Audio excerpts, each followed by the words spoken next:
Bastard Toad Flags is a passion project I had. I just had a gnarly idea for a fight scene I thought would be really cool to see. And so I just started writing a story around it, something I thought would work.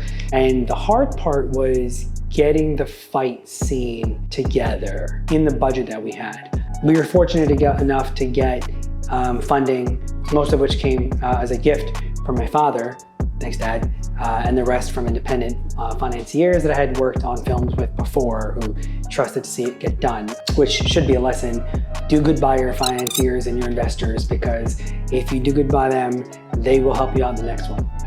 So we didn't have the budget to hire a fight coordinator or even a stuntman to make this work. We had money for everything else, but this is gonna blow our budget. We just didn't have it. So I just had it in mind to just learn.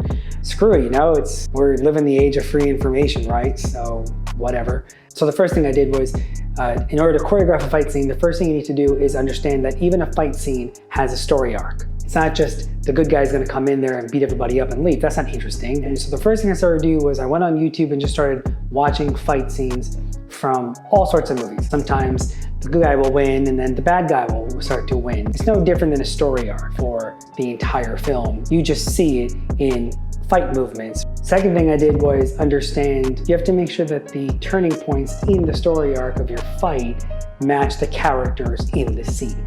So when the bad guy's winning, he's probably winning by doing dirty things. So it would make sense if the bad guy has a weapon or if the bad guy gouges your eye. The good guy wouldn't really do that.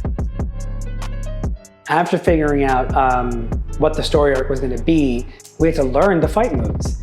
We didn't know how to fight. I'd never choreographed a fight scene, let alone been in one. And Bill, one of my closest friends, has less training than I do. I actually casted him because he looked perfect and because I trusted him not to hurt me. From there, I started just learning everything I could off the internet. Lesson number 2, anything and everything you ever want to learn in this world is on the computer. It's on your phone. Just put the work in. There were a bunch of really great YouTube channels that would teach me how to throw a punch, how to throw a kick, how to take a punch and take a kick, where to angle the camera to best sell the move. So we started renting out studios that were more or less the same size as the set we were going to be fighting in, which was great because it was such a small set that we got to rent out the cheapest studios, 9 feet by 13, 9 feet by 12. It was really tight. And then my AD would come with his camera. We would start storyboarding live. And we'd have everything really meticulously planned out, knowing very well that we only had 2 days to do the fight scene, and if we messed any of that up, we'd waste time. In the end, we took a real beating. It was tough. My foot was already damaged from an accident 2 weeks before the shoot, so I was walking around in a boot.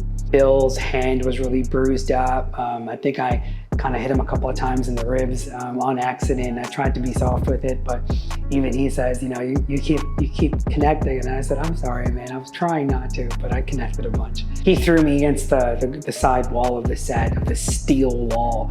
He must have thrown me like 6 or 7 times.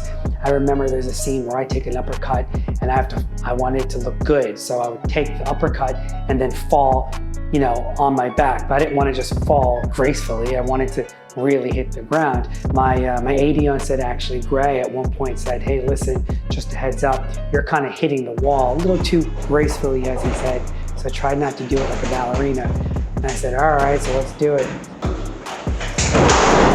Oh God, my back was bruised up. My hips were all bruised up. My knee was busted up, but nothing too bad. And I think it came out pretty great. I think it really worked out. Just all that work, all that studying, all the rehearsing, all that planning, storyboarding, I think it turned out really well. Again, Bastard Toad Flags is hitting the festival circuit this year and will be available online. So follow on social media and just keep an eye out for its release. And I hope this helps. Thanks.